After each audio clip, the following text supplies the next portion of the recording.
12:15 p.m. Central Daylight Time. At 11:38 a.m. Central Daylight Time, a severe thunderstorm capable of producing a tornado was located over Newton, moving north at 75 miles per hour. Hazard, tornado.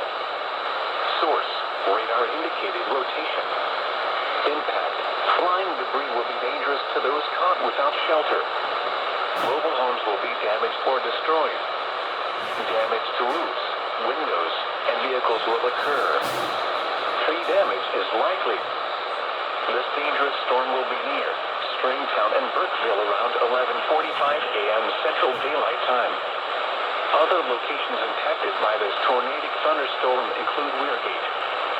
Take cover now. Move to an interior room on the lowest floor of a sturdy building. Avoid windows. If you are outdoors, in a mobile home, or in a vehicle, move to the closest substantial shelter and protect yourself from flying debris.